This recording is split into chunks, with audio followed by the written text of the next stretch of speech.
네. 예, 이렇게 소리를 꺼주시면 될 것 같아요. 자, 기도하시겠습니다. 예, 하나님 감사합니다. 오늘도 좋은 날 허락하시고, 우리 남산 공동체, 또 이렇게 금요, 성경 공부로 모일 수 있도록 하나님 허락하심을 감사합니다. 하나님 여러 가지 힘들고 어려운 이민의 삶, 또 코로나 바이러스로 우리의 삶이 많은 제약과 또 많은 어려운 가운데 있지만, 또 이렇게 말씀을 통해 하나님 붙잡을 수 있도록 도와주심을 감사합니다. 하나님, 인생을 살면서 우리가 붙잡았던 것, 우리가 의지했던 것, 정말 다 허탄한 것임을 다시 한번 깨닫고 우리의 남은 인생에 정말 하나님으로 인해서 이전과는 다른 정말 세상에 줄 수 없는 위로와 은혜와 축복을 경험하는 그러한 마지막 남은 인생들 되어줄 수 있도록 하나님 도와주시옵소서. 예수님의 이름으로 감사하며 기도합니다. 아멘. 자, 오늘은 우리가 지난번까지는 타락을 보았어요. 타락과 타락의 결과, 아담과 하와가 타락한 그 타락의 내용이 무엇이고, 또 타락한 결과, 어떤 결과들을 가지고 왔는가 하는 것을 보았고요. 오늘 우리가 족보에 대해서 우리 잠깐 함께 보도록 하겠어요. 우리가 길게 나누진 않고요. 우리가 성경을 읽어가면서 가장 부담이 되는 것 중에 하나가 족보예요. 그래서 족보가 나오면 우린 왠지 부담이 되고 또 뭔가 딱 닫히는 그러한 느낌을 받을 때가 있어요. 뭐 창세기의 족보, 또 역대기의 족보, 또 마태복음의 족보를 보면서 우리는 슬쩍 넘어갈 때가 있고 또 스킵할 때가 있어요. 그런데 이 족보 가운데 하나님의 은혜가 있고 또 이 족보 가운데 하나님의 메시지가 있다는 거예요. 그래서 우리가 족보를 우리가 함께 보면서 뭐 길게 우리는 볼 수는 없어요. 뭐 시간이 오래 걸리기 때문에. 그래서 족보에 대해서 우리가 간단히 보고 우리가 다음 주 금요일부터 계속해서 창세기의 4사건 우리 창조 보았죠. 또 타락 보았습니다. 그 다음에 노아의 홍수 사건을 우리 다음 주 금요일날 우리가 보도록 하고요. 우리가 이제 타락과 그 이후에 나타나는 것 중에 하나의 우리 이제 가인의 족보, 또 다른 그 셋의 족보 우리가 함께 잠깐 보도록 하겠습니다. 자, 하나님의 구속 역사가 시작이 되면서 그 구속사를 단절시키려는 사단의 집요한 공세들이 끊임없이 나타났어요. 뭐 오늘도 마찬가지입니다. 우리의 삶 가운데서 하나님의 역사가 하나님의 사람, 또 하나님의 어떤 이제 뭐 교회라든지 조직이라든지 이런 것을 통해 하나님의 역사가 나타낼 찰나에 사단이 어김없이 원수를 고용을 하더라는 거예요. 그래서 하나님의 구속사를 단절시키려는 수많은 시도들을 우리가 역사와 우리의 삶 가운데 볼 수가 있다는 거예요. 우리가 족보 가운데서도 그것을 볼 수가 있다는 거예요. 하나님의 구속사가 있어요. 그리고 하나님의 구속사를 단절시키려는 사단의 역사가 또 한 축을 형성하고 있는 것을 족보를 통해 볼 수가 있다는 거예요. 가인이 아벨을 죽이는 사건, 또 예수님을 살해하려는 그런 헤롯의 음모, 다 이것이 하나님의 구속사를 단절시키려는 사단의 그런 역사임을 우리가 볼 수가 있다는 거예요. 자, 창세기 4장 우리 함께 성경을 읽고 우리 함께 계속해서 보도록 하겠어요. 자, 창세기 4장 16절부터 23절이에요. 창세기 4장 16절부터 24절. 자, 제가 가진 성경으로 구약 성경 5페이지입니다. 자, 성경 같이 읽으시면 더 이해가 쉬우실 거예요. 제가 그 화면에 성경을 이렇게 할 수가 없으니까 성경을 같이 읽으시면 좋고요. 16절부터 23절까지 읽겠습니다. 가인이 여호와 앞을 떠나서 에덴 동쪽 놋 땅에 거주하더니 아내와 동침함에 그가 임신하여 에녹을 낳은지라. 가인이 성을 쌓고 그의 아들의 이름으로 성을 이름하여 에녹이라 하느라. 에녹이 이랏을 낳고 이랏은 무후야엘을 낳고 무후야엘은 무드사엘을 낳고 또 무드사엘은 라멕을 낳았더라. 웬 이름이 이렇게 낯설지요? 우리는 이런 이름 앞에서 이름만 보면 기겁을 하고 혼배백산을 하고 도망갈 때가 있어요. 어쨌든 오늘 우리가 이 이름에 대해서 볼 건데요. 자, 19절. 라멕이 두 아내를 맞이하였으니 하나의 이름은 아다요 하나의 이름은 실라였더라. 아다는 야발을 낳았으니 그는 장막에 거주하며 가축을 치는 자의 조상이 되었고 그의 아우의 이름은 유발이니 그는 수금과 퉁수를 잡는 모든 자의 조상이 되었으며 실라는 두발가인을 낳았으니 그는 구리와 쇠로 여러 가지 기구를 만드는 자요 두발가인의 누이는 나아마였더라. 라멕이 아내들에게 이르되 아다와 실라여 내 목소리를 들으라. 라멕이 아내들이여 내 말을 들으라. 나의 상처로 말미암아 내가 소년을 죽였고 나의 상함으로 말미암아 소년을 죽였도다. 가인을 위하여는 벌이 7배일진데 라멕을 위하여는 벌이 77배이로다 하였더라. 오늘 이 말씀을 중심으로 우리가 함께 보도록 하겠어요. 창세기 4장은 구속사를 단절시키려는 가인계열의 족보입니다. 그리고 그 다음에 등장하는 창세기 5장은 아담의 아들 셋을 중심으로 하나님의 구속사를 이끌어갔던 사람들의 족보라 볼 수 있어요. 창세기 4장과 창세기 5장 그 두 족보가 반대되는 족보를 나타내주고 있어요. 이렇게 족보는 하나님의 구속사의 뜻을 성취시켜 나가는 신앙적인 자손들의 족보와 그 뜻을 대적하려는 불신앙적인 족보 두 가지 흐름이 있는 것을 창세기 4장과 5장을 통해 볼 수가 있어요. 성경의 중심적인 족보는 물론 신앙적인 자손들의 족보예요. 대표적으로 창세기 5장에는 아담의 족보, 또 창세기 11장에는 셈의 족보. 이건 아담에서부터 아브라함까지 이어지는 신앙적인 자신의 흐름을 보여주고 있는 족보예요. 그 다음에 룻기 4장의 보아스의 족보. 이것은 유다의 아들 베레스에서 다윗 왕까지 신앙의 자손들을 나타내주고 있는 족보입니다. 또 마태복음 1장에도 족보가 있죠.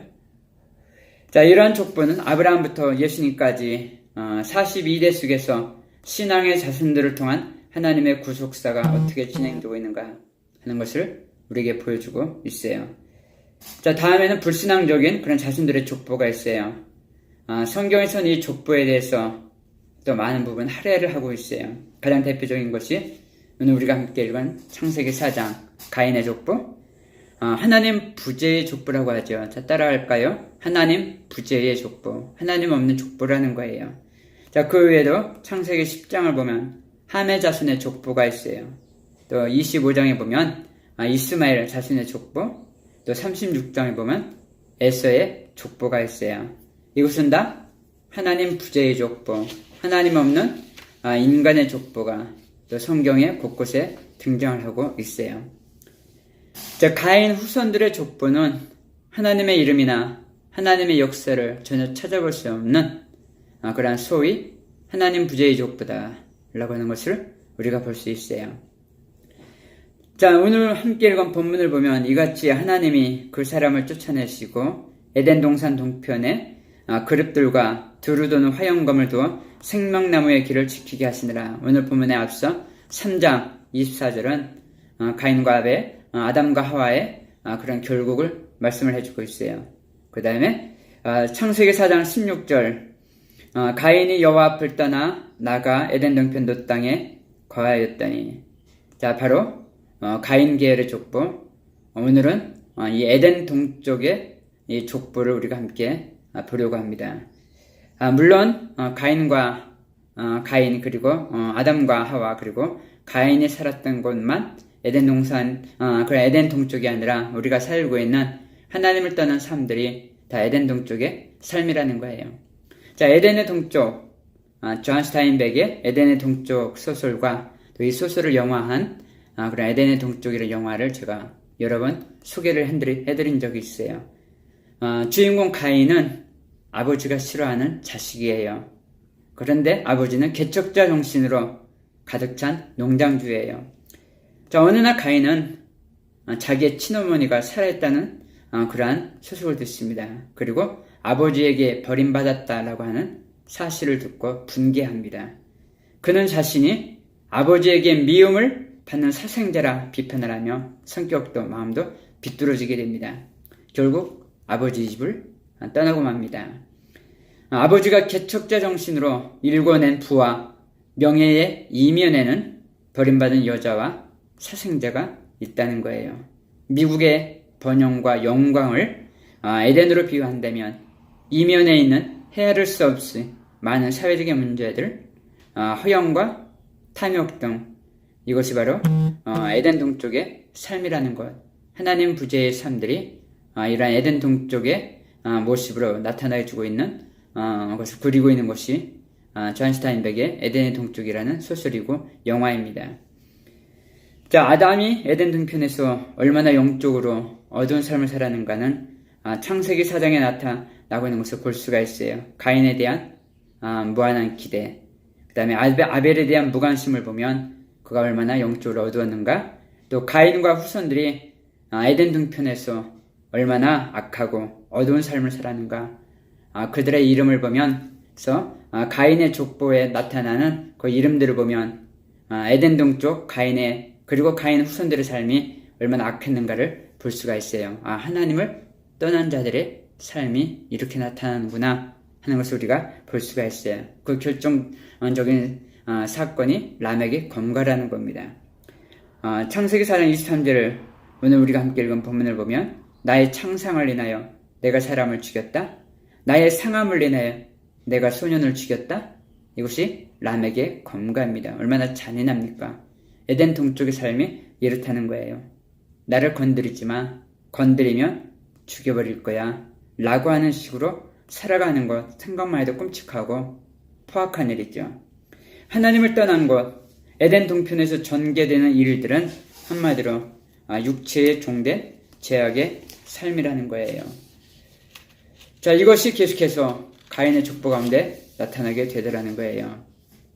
자, 가인은 하나님을 등진 후 에덴 동편에 있는 놋 땅에 거했다. 창세기 4장 16절은 말씀을 하고 있어요. 이 놋이란 단어 참 의미심장한 단어인데, 이 놋이라는 단어가 어떤 뜻이 있냐면 방황하다, 방랑하다 이런 뜻이 있어요. 가인은 지금 놋 땅에 살고 있어요. 다시 말해 방황하고 있다는 거예요. 방랑의 길을 걷고 있다는 거예요.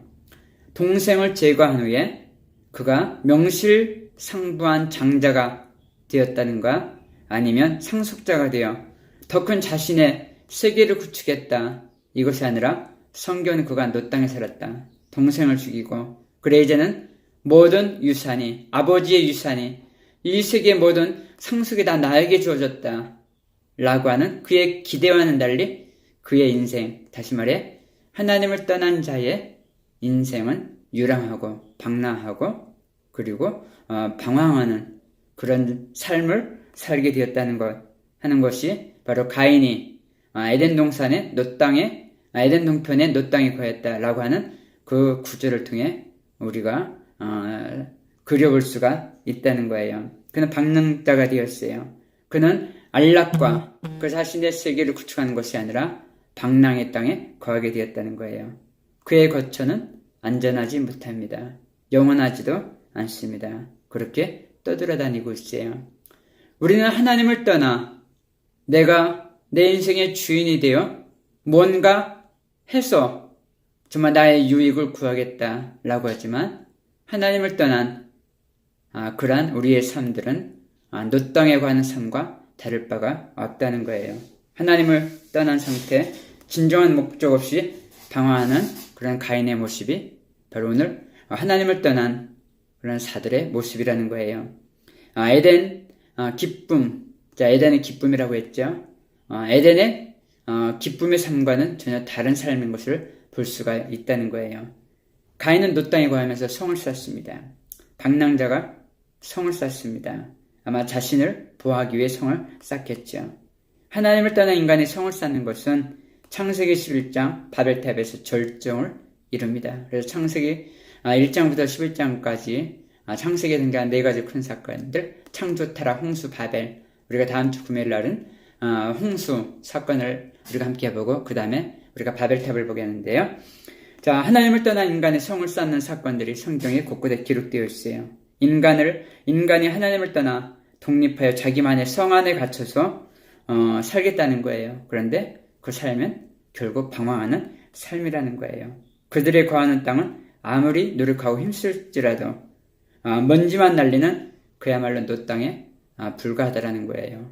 그래서 가인이 에덴 동편에 갔어요. 쫓겨났어요. 그리고 거기에서 그가 거한 땅은 노땅이다. 하나님을 떠난 죄 지은 인간들이 거할 수 있는 땅은 바로 방황하는 그런 노땅이 될 수밖에 없다는 것.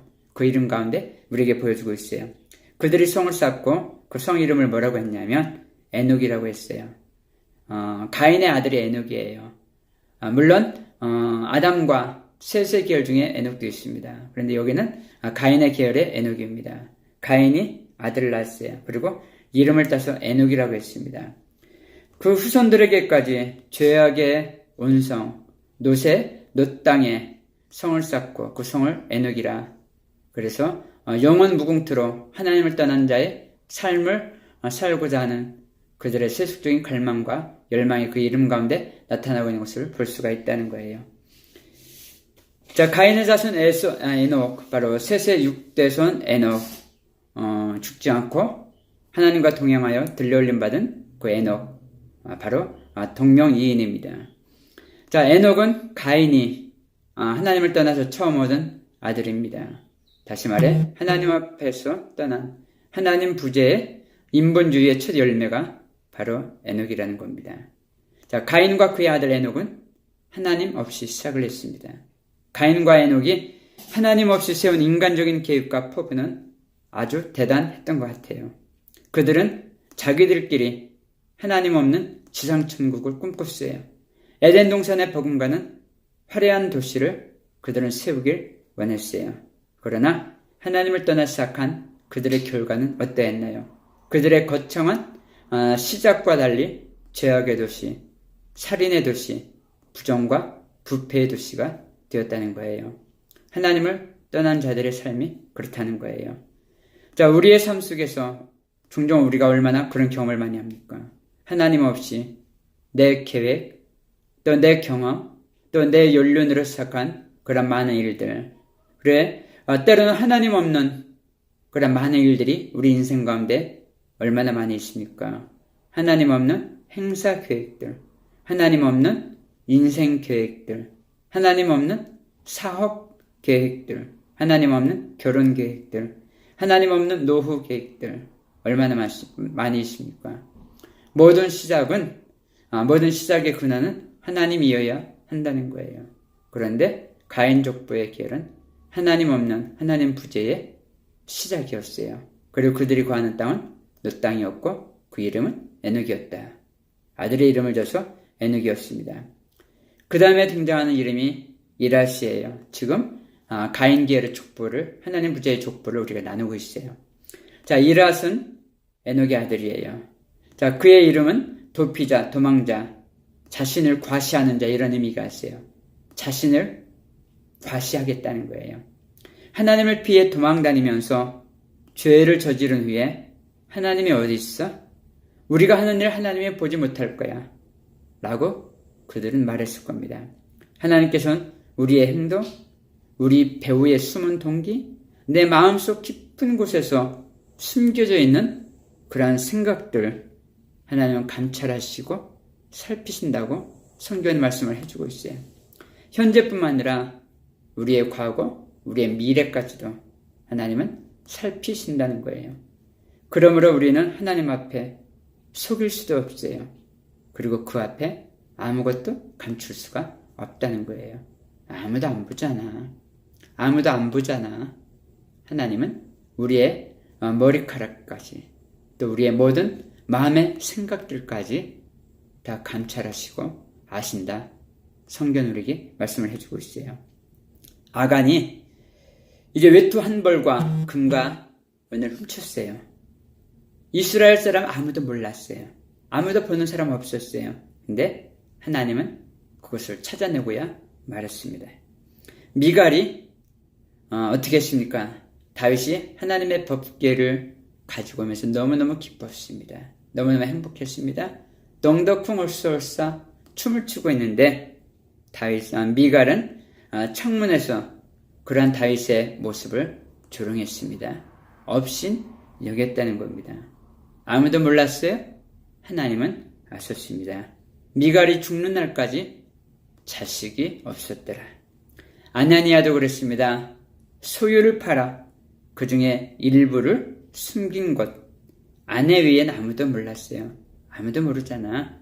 아무도 본 사람 없어. 괜찮아. 아나니아, 삽비라 그랬습니다.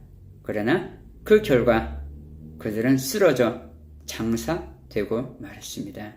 하나님은 다 아신다는 겁니다. 이랏, 에녹의 아들 이랏. 다시 말해 가인의 아들 에녹, 에녹의 아들 이랏은 그 의미 가운데 과시라는 것, 과시라고 하는 것은 자랑해 보이되 사실보다 크게 나타내 보이는 것을 말합니다. 자기를 과시하는 겁니다. 바벨론의 느부갓네살 왕이 그랬죠. 바벨론의 웅장한 성읍을 바라보면서 자신의 능력, 자신의 권세, 자기의 가진 것, 자기의 명예, 이것을 자랑했을 때 그 말이 끝나기 전에 하늘에서 소리가 들렸어요. 그 말씀대로 들짐승 같은 비참한 처지로 전락하고만 느부갓네살 왕의 이야기를 우리는 볼 수가 있다는 거예요. 하나님이 마음속에서 떠나고 없을 때 사람들은 그 공허함을 뭐로 채웁니까? 하나님 없는 자신들의 공허함을 명예, 권력, 인기, 또 자기 자랑으로 채우려고 하는 것을 볼 수가 있다는 거예요. 양립할 수가 없어요. 하나님과 자기 자랑은 같이 갈 수가 없어요. 하나님과 자기 과시는 같이 갈 수가 없다는 거예요. 우리의 자랑은 오직 예수 그리스도 뿐이라는 거예요. 하나님을 떠나 자기를 과시하는 인생이 아니라 하나님이 하셨어. 예수님의 은혜야. 예수 그리스도만을 자랑하는 인생이 되어야 한다는 것. 이것이 바로 가인의 족보의 세 번째로 등장하는 이랏의 삶을 통해, 그 이름을 통해 우리에게 들려주는 메시지라는 거예요. 그 다음에 무후야엘. 점점 더 이름이 불편해지죠. 이름이 부담스럽습니다. 우리가 익숙한 이름이 아니기 때문에 그렇습니다. 무후야엘. 자, 이랏의 아들 무후야엘은 하나님께서 흔적도 없이 쓸어버린 자. 그 이름만 들어도 굉장히 몸서리 쳐지는 그러한 이름이에요. 소름 끼치는 이름이에요. 얼마나 끔찍하고 얼마나 저주스러운 이름입니까? 도시나 종족 등에 대한 철저한 파기와 소멸을 의미하는 그러한 말입니다. 사람의 이름이나 기억을 아예 없애겠다. 그래서 성경에 보면 출애굽기 17장 보면 아말렉을 도말하여 천하에 기억함이 없게 하라. 또 신명기 9장을 보면 그들을 멸하여 이름을 천하에서 도말하고, 이때 쓰는 단어가 바로 무후야엘의 이 마하라는 단어가 갖고 있는 의미입니다. 이름을 지워 없애버리겠다는 거예요. 이런 의미를 가지고 있어요. 자, 그 다음에 무후야엘 아들이 무두사엘이에요. 그 다음에 라멕입니다. 라멕 아까도 말씀드렸죠. 강한 자, 정복자 이런 의미를 가지고 있어요. 아주 피크를 달리고 있어요. 성경은 가인 계열 내에서 언급되는 6명의 인물들 가운데 이 라멕에 대해서 자세하게 언급을 하고 있어요. 자, 라멕은 그 이름의 뜻을 보면 강한 자, 자부하고 교만한 자 이런 의미를 가지고 있어요. 자, 오늘 우리가 읽은 본문이 바로 라멕의 검가입니다. 라멕은 조그만 창상을 당했지만, 다시 말해 조금 상처 입었어요. 살다 보면 상처 입을 수 있죠. 근데 그에 대한 보복으로 살인을 합니다. 라멕이 그랬습니다. 또 좀 더 구체적으로 말하자면 조그만 상처를 입은 것에 대한 보복으로 생명을 빼앗았다라는 거예요. 근데 라멕의 이야기가 아니라 오늘 우리가 살고 있는 우리의 삶도 사실은 별반 다를 바가 없다는 거예요. 남이 한마디 했다면 우리는 어떡합니까? 이해질세라 한마디가 아니라 100마디, 1000마디 우린 퍼붓습니다. 또 돌 하나 던졌다고 누군가 나에게 돌 던졌어. 우리는 돌이 아니라 바위덩어리를 던질 때가 있다는 거예요. 자, 여기에 보니까요. 라멕이 참생을 당했습니다. 그에 대한 보복으로 살인을 합니다. 근데 용사들끼리의 싸움이 아니었어요. 내가 사람을 죽였어. 그런데 그 대상이 누구냐? 소년이라는 거예요. 누군가 나를 참 힘들게 했어. 그래서 내 사람을 죽였어. 그게 누구라고요? 어린아이라는 거예요. 자, 라멕은 자신의 아내들에게 자신의 팔뚝이 얼마나 굵은지 나를 봐.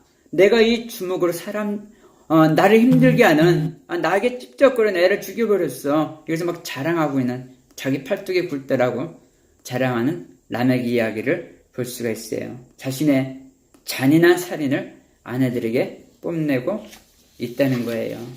이것이 바로 하나님을 떠난 하나님 부재의 족보, 에덴 동쪽의 족보라는 거예요. 그 다음에 이어지는 것이 창세기 5장 셋의 족보입니다. 자, 오늘은 셋의 족보는 하지 않고요. 이 가인의 족보와 함께, 그러면 창세기 4장 가인의 족보, 창세기 5장 셋의 족보, 이 족보의 차이를 함께 보고 결론을 내도록 하겠습니다. 자, 아담과 하와는 에덴 동산에서 쫓겨난 이후에 가인과 아벨이라는 두 아들을 낳았어요. 그러나 가인은 아벨을 죽였습니다. 하나님께서는 죽은 아벨을 대신해서 셋이라는 새로운 다른 씨를 썼습니다. 다른 씨를 썼다. 4장 29절 말씀을 하고 있어요. 자, 아벨의 죽음으로 이제 아담의 두 아들은 가인의 계열, 셋의 계열로 나뉘어지고 있는 것을 볼 수가 있어요. 두 족보로 인간의 역사가 나뉘어지고 있다는 거예요. 가인의 족보, 하나님 부재의 족보입니다. 셋의 족보, 하나님과 동행하는 족보입니다. 내 인생은 가인의 계열을 따라가고 있는 족보인가? 아니면 셋의 족보, 하나님과 동행하는 족보인가? 우리가 우리의 삶을 족보를 통해서 되돌아볼 수 있다는 거예요. 성경은 어느 것 하나 메시지 없는 말씀이 없어요. 모든 것은 하나님이 우리에게 주는 말씀이에요. 모든 1.1핵도 우리에게 하나님의 메시지가 있고 또 하나님의 의도를 볼 수 있어야 한다는 거예요. 자, 아담에서 셋을 통해 흐르는 족보는 가인의 족보와 이름에 있어서 비슷한 이름도 많이 있어요. 뭐 에녹도 그렇죠. 이랏과 야렛, 무후야엘, 마할랄레, 뭐 비슷한 뭐 이게 이거 같고 저게 저거 같고 이게 가인의 족보야, 아니면 이게 아벨의 족보야, 이게 셋의 족보야, 또 이게 도대체 어디 이름이지? 어디서 봤더라? 비슷한 이름들이 많이 있어요. 근데 이름이 비슷하다고 그들의 인생이 똑같은 것은 아니었어요.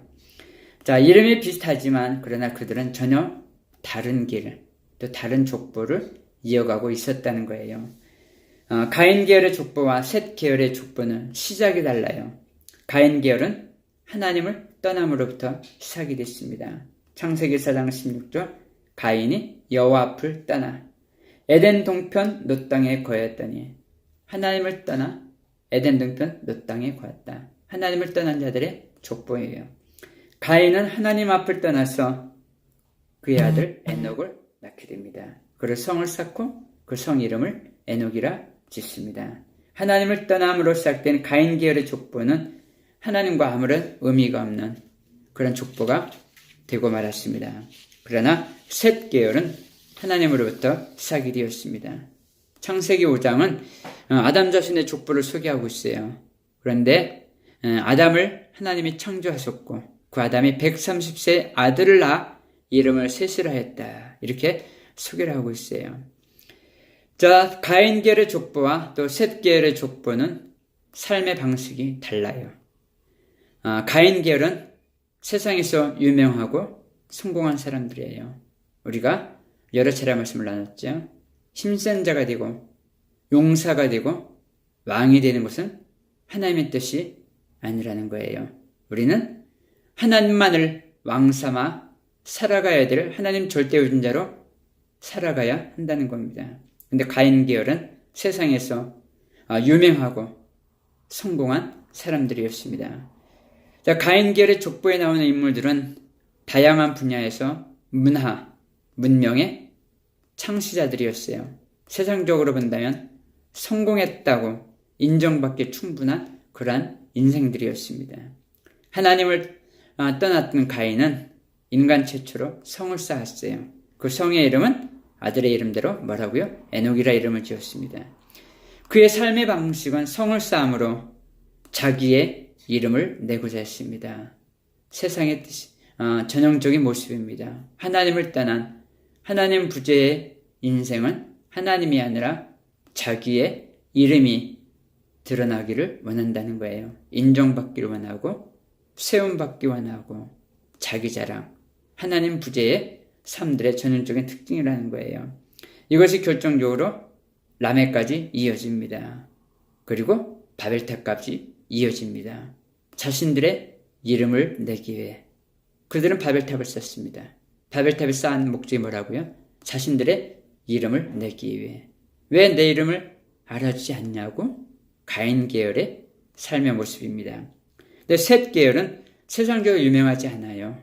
인정받는다는 걸 아무런 가치를 거기에 두지 않아요. 자, 셋 계열은 하나님과 연결된 삶을 살았어요. 우리는 세상 삶에서 물론 지금 이제 우리는 이제 인생을 그 깊이를 또 하나님의 의도를 알 만큼 우린 또 연륜도 깊고 나이도 많습니다.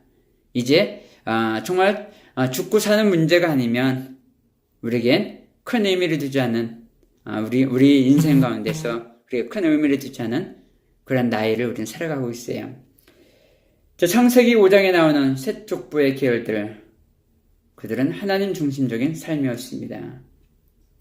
자, 하나님을 떠난 가인의 길은 뿌리 뽑힌 나무요, 바다에 거친 물결이요, 유리하는 별들이요. 유다서 11절 13절에 말씀하고 있죠. 상수리 나무요, 물 없는 동산이다.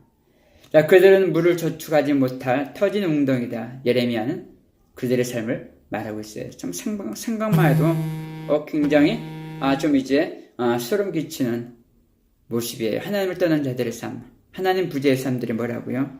잎사귀가 마른 상수리 나무, 물 없는 동산이래요. 자, 그들은 물을 저축하지 못할 터진 웅덩이래요. 그러나 셋 계열의 자신들은 하나님의 이름을 빛낸 결과 그들의 생애가 늙어도 결심하며 진액이 풍족하고 빛이 청정하다. 이렇게 성경이 기록을 하고 있어요. 왜냐고요?